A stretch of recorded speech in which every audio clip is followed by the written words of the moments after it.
Nauman Ali Khan.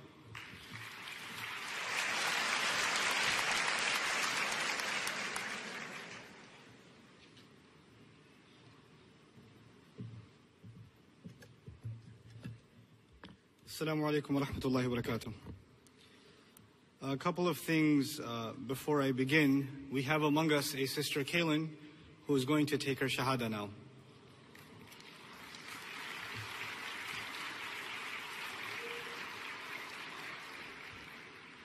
So stand by the mic and I'll just say it to you and you just say it to the mic. Okay. Ashhadu. Ashhadu. Sorry. An. La ilaha. Illallah. Wa ashhadu. Anna. Muhammadan. Abduhu. Wa rasuluhu. Very good. I bear witness. I bear witness. That there is no one worthy of worship. That there is no one worthy of worship. Except Allah. Except Allah. And I bear witness. And I bear witness. That Muhammad is his slave and messenger. That Muhammad is his slave and messenger. Very good. Congratulations. You're a Thank Muslim. you.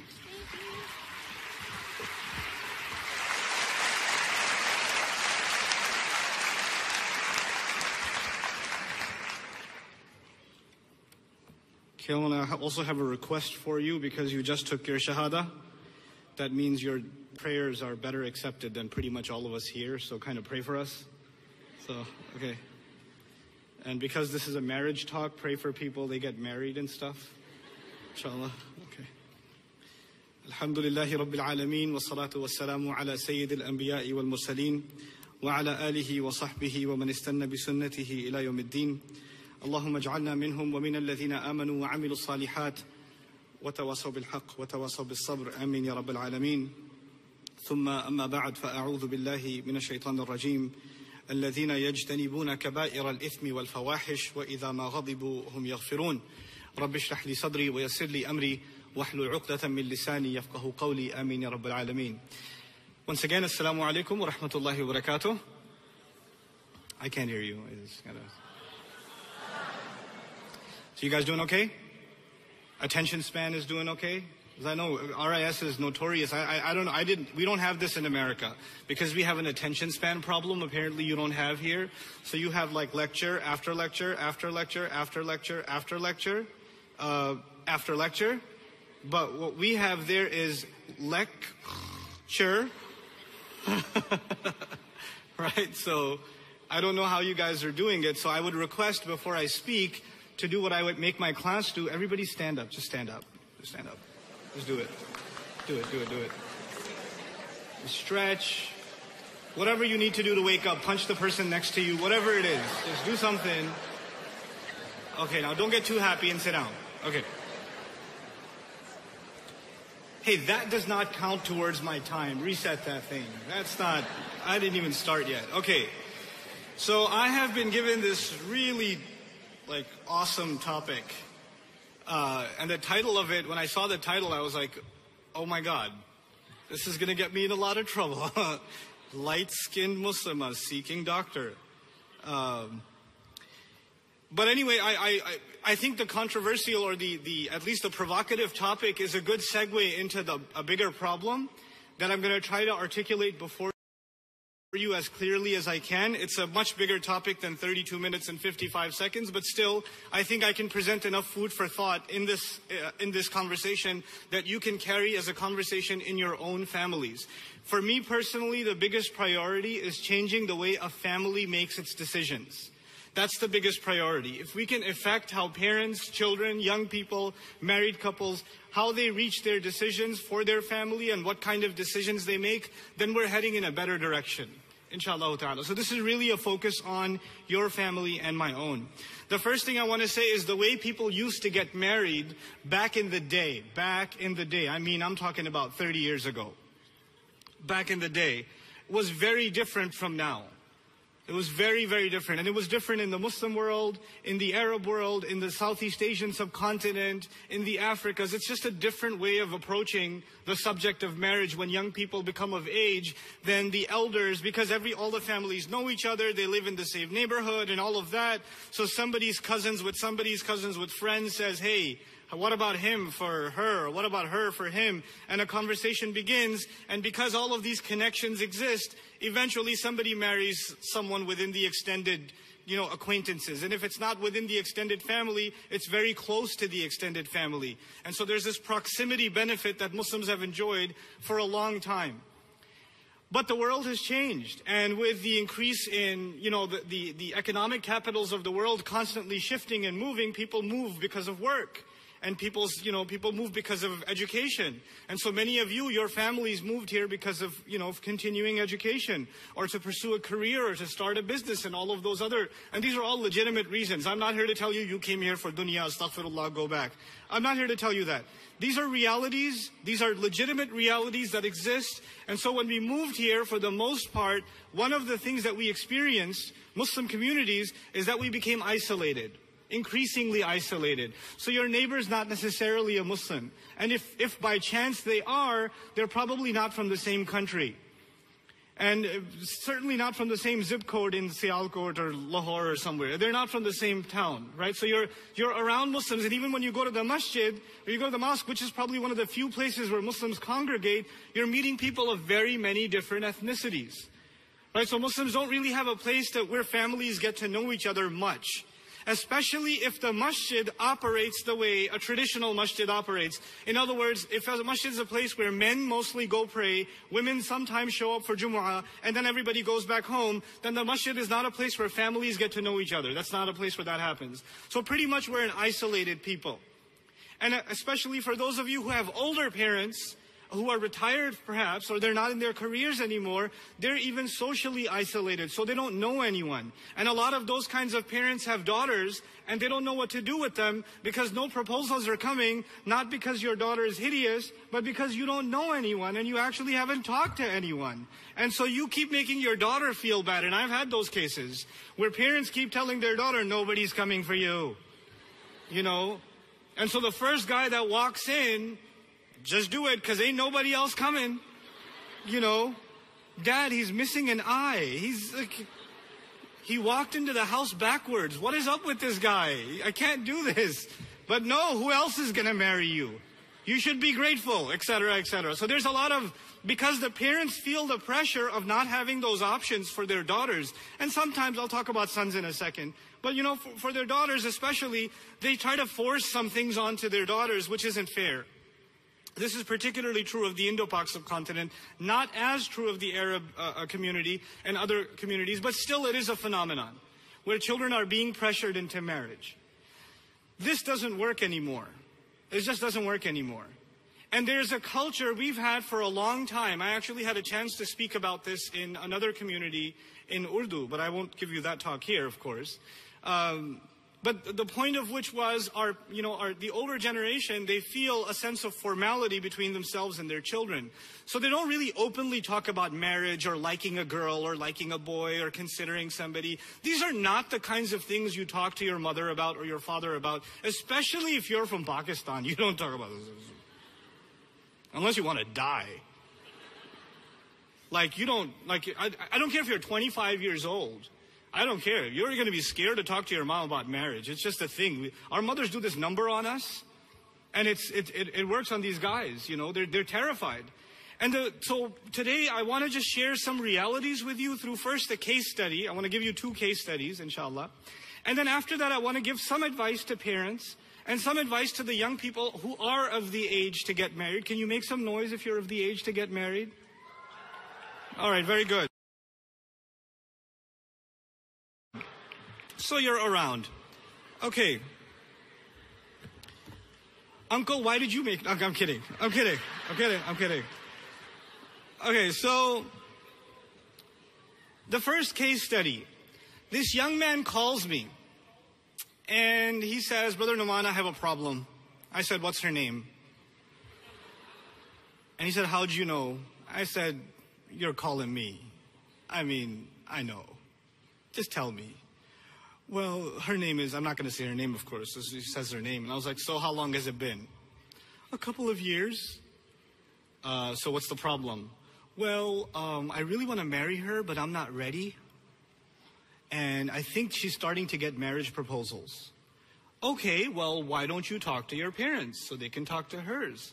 Well, I actually first asked him, why don't you talk to her parents? And he said, I can't do that. I can't talk to her parents. I was like, okay, why don't you talk to your own parents? What? They would kill me. Okay, I think I have your solution. Go down to the local pharmacy. Buy yourself some Similac in a baby bottle. Mix it well when you pour it in, 2 teaspoons. Mix it with warm water, mix it well. Find an empty corner in your house, face the wall, and suck on it until you become a man. So, and then you can tell your parents and her parents.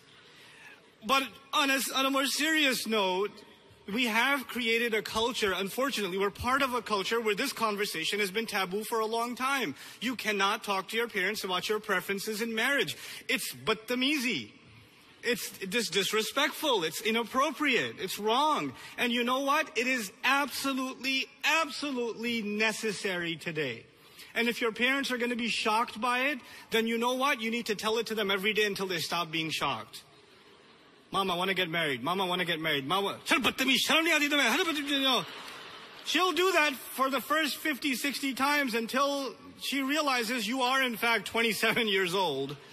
And you need to, because there's the other thing, right? Not until you finish this degree, then that degree, then that degree. And a lot of our daughters were pushed into high education because they were told by many of their parents, the only way you're going to, marriage, I don't know if it's going to work out or not, but you need to have a backup plan, girl.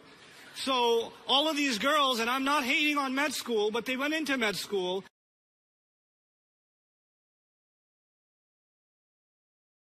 And they went into law school, and they went the 8, 9, 10-year academic track, and they didn't get married until they were done. And once they got done, they ended up on matrimonial websites because nobody else, no proposals are coming because you're past, unfortunately, the cultural expiration date.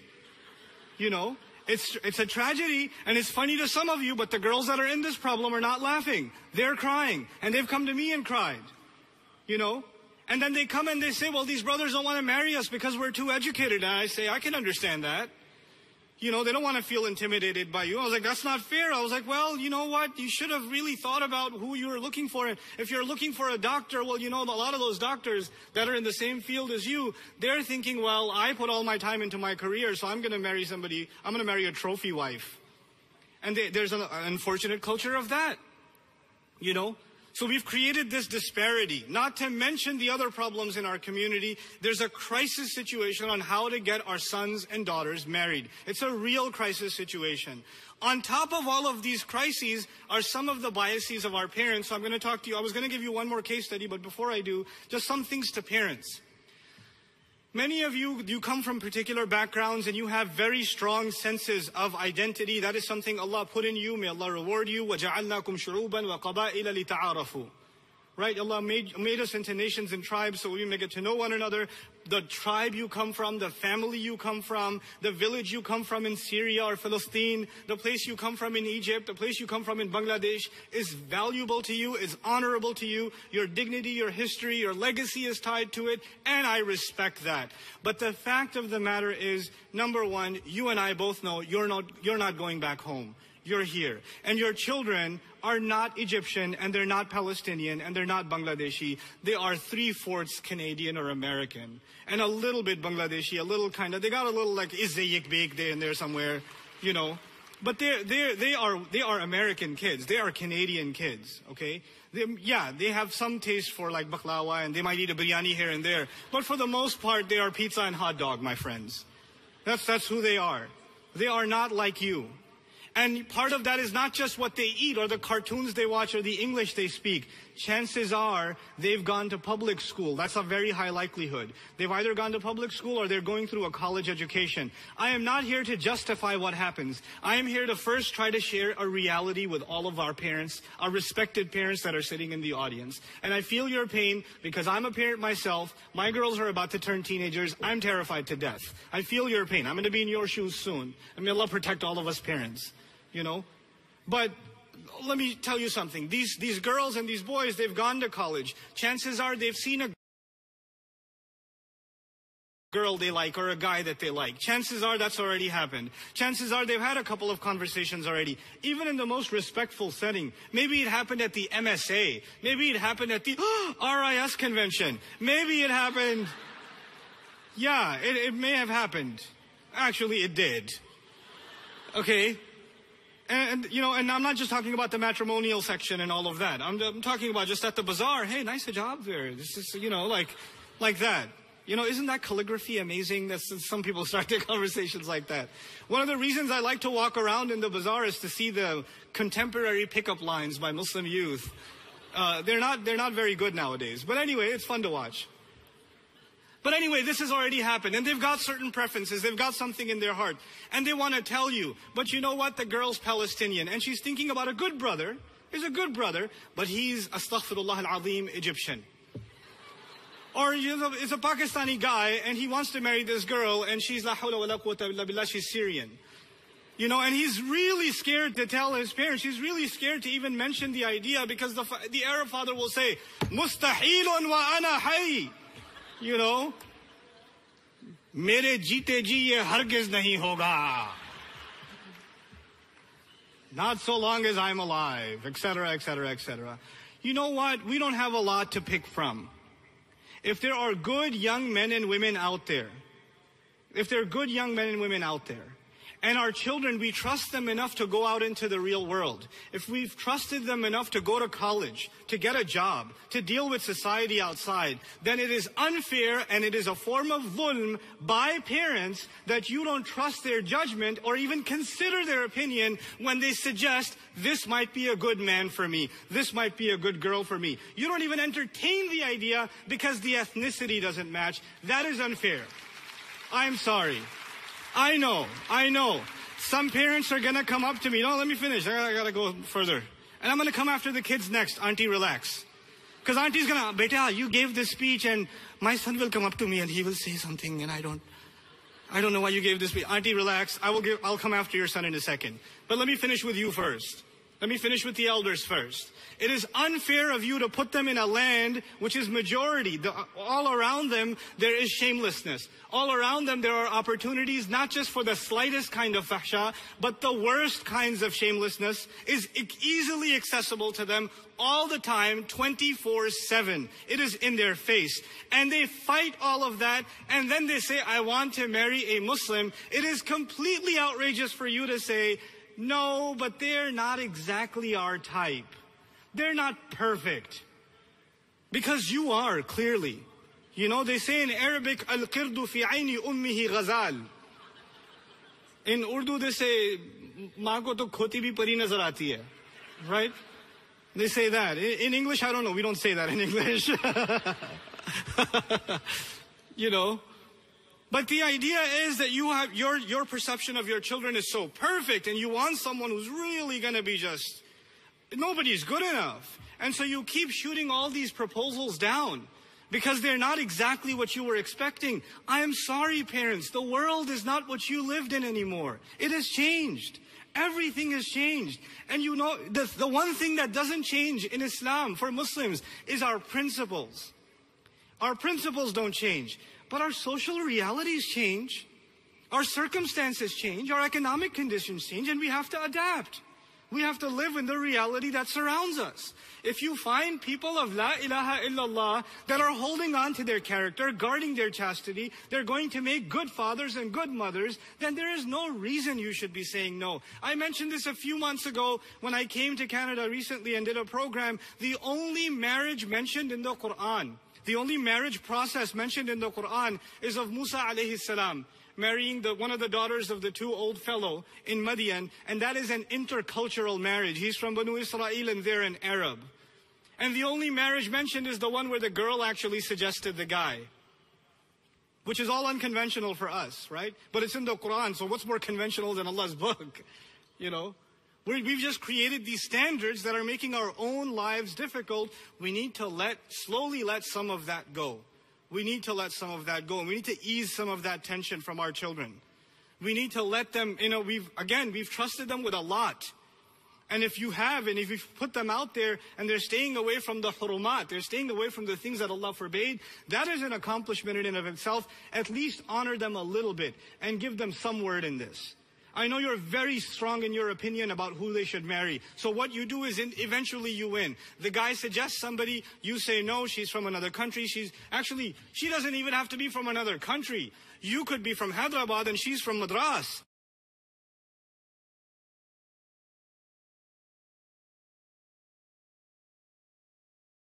That's bad enough. That's bad. You don't even have to be, they're not in the same zip code, and that's not good enough for you sometimes. So you go and find somebody exactly the way you need on paper, but you don't check to see what their character is like, and you end up with a well-qualified, exactly from your own family line, from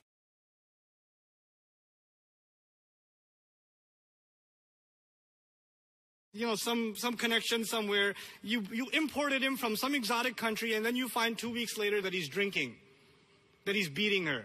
And I've seen these realities because we don't know those people. We don't know them. I'm not saying all of them are bad, but there's enough horror stories for me to know, for me to be able to share. This is real. This stuff is really, it's eating away at the fabric of our communities. What are we supposed to do? If we don't adjust, if our elders stop, if they don't stop putting that kind of psychological pressure on their young, then we're going to have a lost generation, wallahi. It's going to be a crisis generation. And you don't want your son or your daughter to marry someone when they're emotionally invested into somebody else. They're going to have a miserable married life anyway. It's a really serious problem. And that's just some things I wanted to share with the parents. One more thing about parents, especially Desi parents here. I'm sorry, I'm going to take 3 minutes out. But do apologies. معذرة إلى العرب. للأسف الشديد هناك مشكلة خاصة للهنود. There's a specific problem for the Indian Pakistanis. Let me tell you guys something. In our culture, in Indo-Pak culture, there's something that the Arabs and other ethnicities don't have. We have this idea that our children, our sons especially, when they grow up, they will take care of us. We will become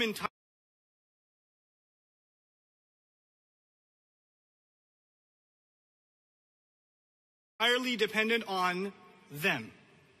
In other cultures, when you get older, you have this pride in knowing that you are independent, that your children are living their own lives, and you are living your own life, and you have, of course, interaction with each other and healthy relations and a constant communication, but you're not dependents necessarily. Not unless some life tragedy hits, some major catastrophe, some health issue.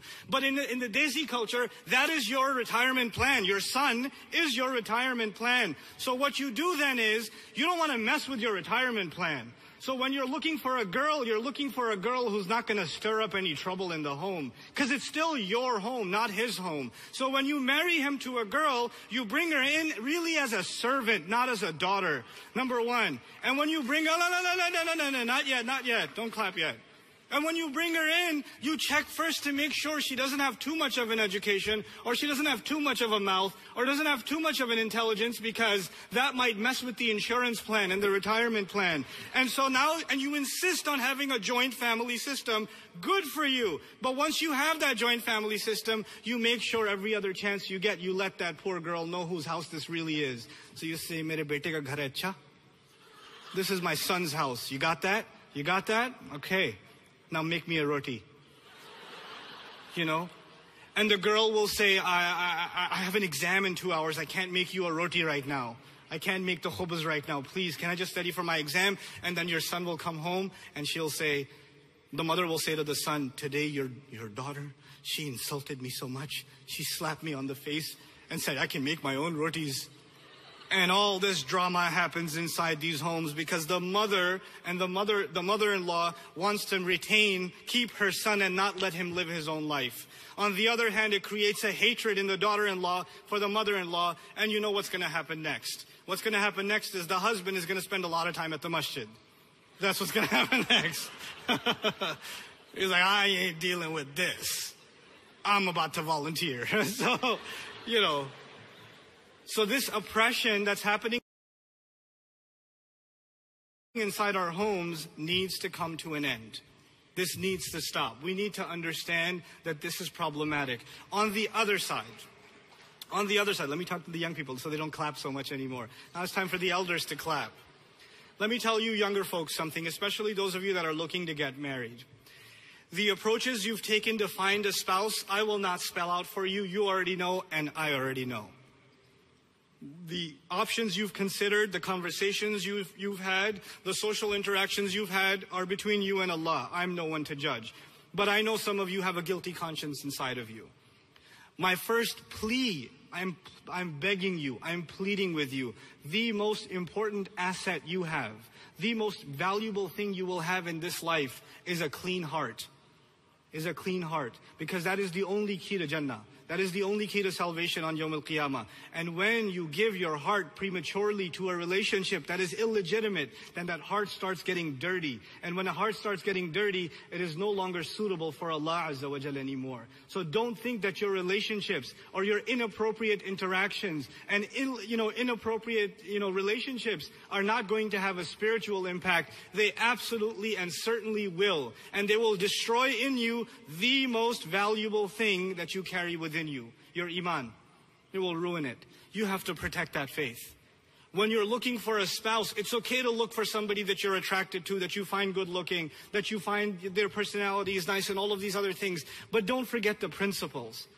A few principles, if you can observe them, I think we can clean this process up. I didn't even talk about online matrimonials. You know why? Because the online, if you can observe these principles, it doesn't matter if you're looking for a spouse online or on site or on campus or on convention or on whatever. It doesn't matter. It's the matter of observing particular principles.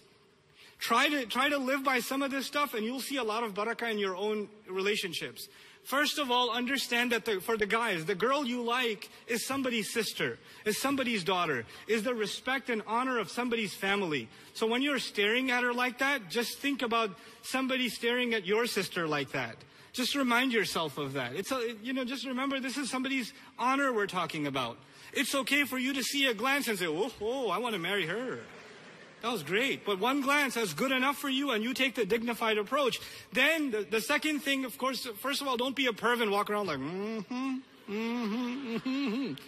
Don't do that. That's not the kind of Islamic spirit we're trying to revive here. So that's one. But two, if you do find somebody interesting, take a respectful approach. There are formal chaperoned matrimonial type sessions. That's fine, at least there's a chaperone present there. And if that's not the case, the best approach, honest to God, the best approach is an indirect one. The best approach is through a friend, through somebody, a friend who has a sister who knows her, etc., etc. Try to be as indirect as possible. Because when you're direct, shaitan loves it. He just puts stuff in you and he puts stuff in her and the giggles start and the smiling and then the texting begins and then you're sharing, then you're adding each other on Facebook and then you're calling each other late at night. Then the Skype thing begins. Then things get out of hand. Things take one step at a time and they just really get out of hand. Take as indirect an approach as possible. And, some people ask, well, how am I supposed to get to know the person? You can. It's fine. There's nothing wrong with getting to know the person. But get others involved. And so that's the other thing I want to attack today. There's no harm in two families talking to each other. It is not too formal. Don't go crazy, they're getting engaged. It's just two people trying to talk in a respectful way. Don't turn it into something it's not. So families, you say, I don't want to tell my family, it's not that serious yet. Actually, that's the problem. You should tell your family even when it's not serious. And your family shouldn't get all crazy. We can't approach them. They might take it too seriously. It's not serious. It's just two families talking. That's how communication is supposed to happen. If you're not involved in it, they're going to do it on their own anyway. You can't stop it. A lecture will not stop it. It's already happening. It's been happening. And it didn't just start in 2013. It's been happening. It's all around us. You don't think that stuff was happening when I was going to college in 1835? It was still happening. These are realities. We have to deal with reality instead of cursing it and yelling at it. It's not going to change it. We have to face it. So get your family involved. Don't let your family get too worked up about it's too big of a deal. Don't let it become too big of a deal. It's okay to have a conversation with a family, with a guy talking to a girl, with a chaperone, getting to know each other, trying to figure things out and things like that. And if it works out, it works out. If not, alhamdulillah, you move on. But you didn't get emotionally attached. You had some butterflies in your stomach, but they didn't turn into like entire pigeons in your stomach. Right? So you didn't go that crazy. You didn't become emotionally invested. Here's the problem with becoming emotionally invested. When you become emotionally invested, you fall in love with a girl or with a guy or something, and you're like, I have to marry this person. First of all, you have no guarantees it's going to work out. And second of all, when you get that infatuated, you don't care what anybody else thinks. لَيْسَ فِي الْحُبِّ مَشُورَةً, right? And when you go that crazy, then you don't want to listen to anybody. And so you don't listen to your parents, you don't listen to her parents, you don't listen to your brother, your sister. Nobody's advice matters to you anymore. These parents try to bring you to a speaker. Sheikh, talk to him, he wants to marry this girl. And the Sheikh's like, what am I going to do? You know, don't marry her. Okay. Doesn't work. It's too late. And if it doesn't work out, one of two things happens. If it does work out, you have scarred your family. Because you went on a war against your family to do it. And if it doesn't work out, you're scarred forever. And you will now not be able to have a healthy relationship again, because in the back of your mind will be the other relationship. It's an unhealthy way to go about things, you know? So don't do it. And, you know, don't engage, don't invest yourself emotionally, don't, quote unquote, fall in love like that. And if you think you just fell in love in this conference, walking down the hall, you saw a girl like, وَقَعْتُ فِي الْحُبِّ, that's not falling in love, that's just your hormones. Congratulations, you're a teenager. You know, that's not love. You know? Anyhow, so for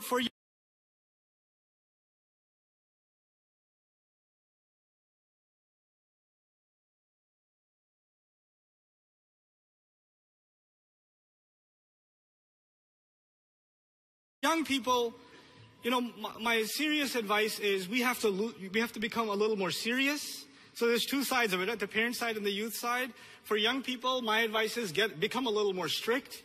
And for the parents, my advice is become a little less strict. Like, we've got an imbalanced situation here. We've got youth that have no guidelines and no restrictions. Nothing's wrong. Everything's permissible. Like Assassin's Creed or something. Right? It's like that. And on the other side, you've got parents that are way too strict and they're unrealistic in their strictness. And so we're choking our own community in this way, subhanAllah. This should not be happening. Now, those of you that are married people, show of hands. Inna lillahi wa inna ilayhi raji'un. Okay, good. Married people that are here, part of your job is to help young people get married, especially the younger couples here. Younger couples here, you both, you know, the men and the women in that couple, they have friends that aren't married that they've known for a while. And you need to become matchmakers before they have to resort to anonymous websites, which the same guy is on every website. He's got his profile on every single website. Everybody knows him, you know. As one of my friends got married, he had his profile on like 30 Muslim matrimonial sites. And he asked me to speak at his wedding. And I was like, the internet will not be the same anymore. The internet connection speeds just increased because so much load has been taken offline with all of these profiles. You know, servers that were crashing for ages are now back up online now because, you know, congratulations, you're married. And I, you know, because I'm pretty cruel in my marriage talks. So I told him, by the way, every sister in the hall that's not married knows everything about you. Your height, where you worked, your favorite color, because, yeah, they've been to those websites. So, mashallah.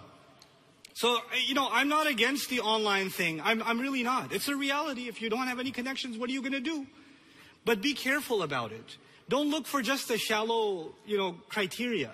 Look for something more meaningful. You're looking for someone you're going to live with the rest of your life. And for those of you younger girls that are being forced by their parents to marry their cousin from Bangladesh, those of you that are being forced to marry, and they're being told you have to marry this person. Okay, what about this one? And we brought another one, and we brought another one. And they just keep getting uglier for some reason. I don't know what it is, but they keep getting uglier. And the pressure is mounting on you because you're reaching the cultural expiration date. Let me tell you something very strictly, very seriously. If you don't open your mouth, and clearly say, this is not how I want to live. This is not going to be the next 50 years of my life. This is not what I want to do. If you don't open your mouth and say, I shouldn't say anything, it's buri baat hoti hai. My parents would understand. No, families will not resolve issues until you openly talk. I'm not talking about yelling and screaming, but you have to be open and clear and let your parents know this is not how it's going to go. It's not disrespectful. And parents, please listen to this. Please listen to this. Don't force your daughters into a marriage they're not happy with. Don't say on their behalf, no, she's happy. We know her. You don't know her. You don't know her. She's not happy. You're just saying that because I'm asking. No, she's okay. They don't know that they come crying to the imams, my father wants me to marry. I guess I should. Have you seen the guy? No, but it's my parents. What can I do? In Islam, you have to obey your parents no matter what. Yes, in Islam, you have to obey your parents no matter what. But also in Islam, parents cannot be unjust. They don't have an open license to do whatever they want. They don't have that either. In Islam, parents and children are supposed to have a trusting relationship. You know? Don't hijack. You know, sometimes the only ayat our parents know is وَبِالْ وَالِدَيْنِ إِحْسَانًا. This is the only Quran. They don't even know the whole ayah. You know, just وَبِالْ وَالِدَيْنِ إِحْسَانًا. You know, like, got me again. And they use that card. Look, our deen emphasizes the rights of parents more than any other religion known to man. More than any other religion. But our religion also emphasizes fairness and mas'uliyah, the idea of responsibility. Like parents do not get that many rights without having that many responsibilities. And you have responsibilities to your daughters and your sons. You really, really do.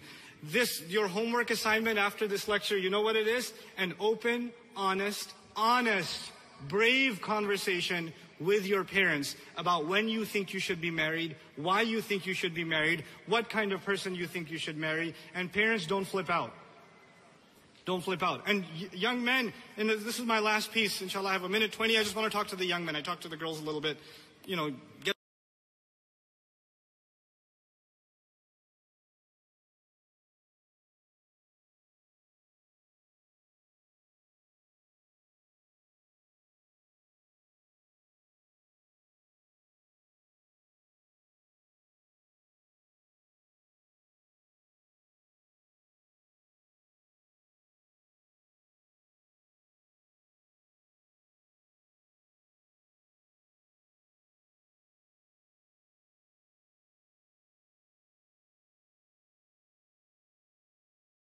brave. Don't be shy anymore. Just be a little stronger.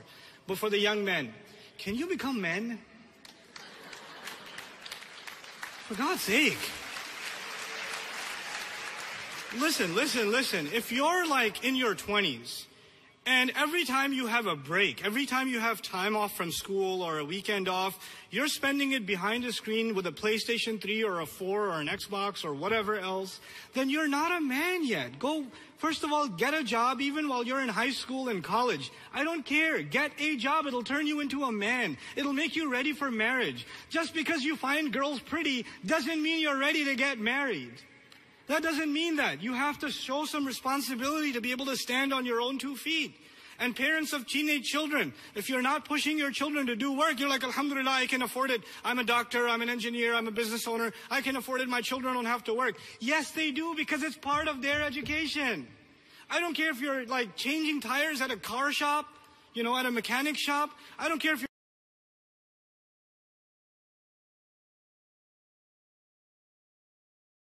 lawn mowing, but do work. It will give you respect for money. It gives you respect and responsibility. It prepares you for life. I made a case to my parents when I was 20 years old. I'm Pakistani. You know that's suicide, right? I made a case to my parents when I was 20 that I want to get married. But you know what? I had been working 40 hours a week since I was 16 in New York City. I've never worked less than 40 hours a week. That was an easy week for me. And I've been going full-time to college, you know, and high school. I actually took a longer time to graduate out of college because I had work. I never once took money from my parents for college tuition. I refused that. I said, no way. If I can't afford it, I'm not going to college. I'll work on it myself. I worked in shoe stores. I worked in surgical places. I worked in like local Queens newspapers. I've done all kinds of crazy jobs. I even worked at a Desi grocery store. Ew. Oh my God. Blech. But I worked there for one day, but I did, and I'm proud of it. I'm not ashamed of it.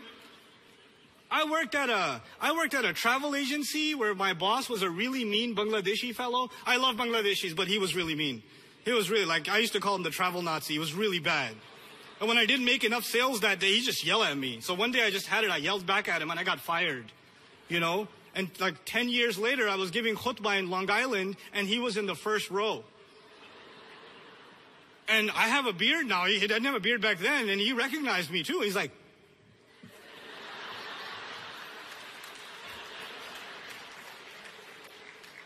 You know, and after the Jummah, everybody's saying, Assalamu alaikum, Ustaz, how are you? Make dua for my children. He comes and he shakes my hand, he gives me a hug, he goes, you are still useless. So I was like, right? I was like, I know. But you know why I'm telling you this? I'm telling you this because there's no shame in working.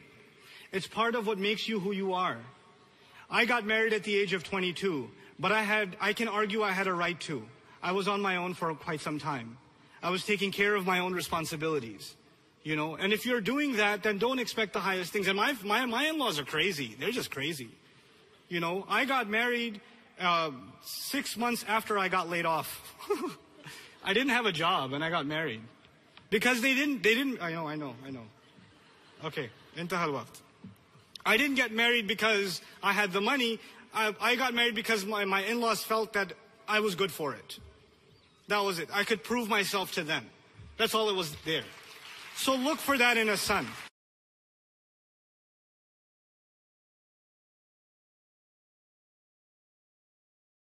Look for that in the boys. May Allah Azza wa Jal turn our young men into real men that can carry household responsibilities and really become good husbands to the sisters that are here that are looking to get married. May Allah Azza wa Jal find all of our young singles. May Allah Azza wa Jal help all of them find the appropriate couple, the appropriate spouse that will give them a happy married life. May Allah also help all of the divorced people here get remarried and get remarried quickly, inshallah ta'ala. As I conclude, I have a request. Somebody came up to me and asked, a young man named Ahmed As-Sardari. His number, if you can write it down, is 215-667-9395. He's a young